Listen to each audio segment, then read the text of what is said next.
We got a good nucleus returning.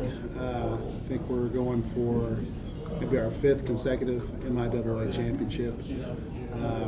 Actually have our 1, 2, and 3 player back, and we've got some real good recruiting class. I think we brought in 10 new players in January. I believe that's right. So really excited, just trying to blend them together. Actually brought a couple of new players in, have a good nucleus from last year. I think we had 3 back. Of course, we all know Camilla tore ACL in the far number 1 player. But we're going to go on and try to figure out what our doubles teams are going to be and so forth, and try to do the best we can.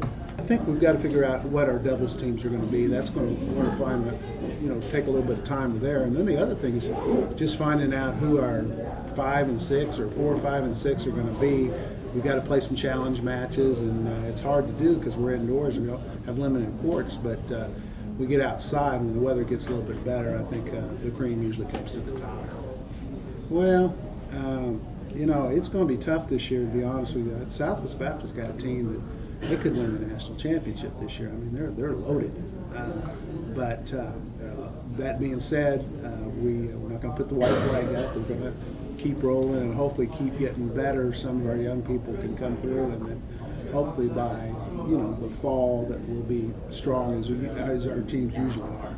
It's all about your style. What kind of game are you? A serving volleyer? Are you a baseline player? Can you return well off your backhand, your forehand, as far as doubles go, and so forth. So that's a lot that we're trying to really watch them really closely, even right now in practice, and it's all about chemistry. They always talk about that in basketball and stuff, but it certainly is true in tennis too, particularly on the doubles situation, as far as trying to play as well as you can. We back off of nobody. We'll play anybody, and that's how we've always done it. And do we win every match? No.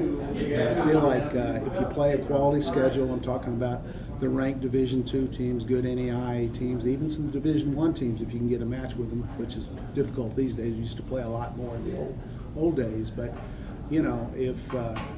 if you keep playing those people, that's who you're going to have to play in your conference tournament or your regional tournament in the end anyway.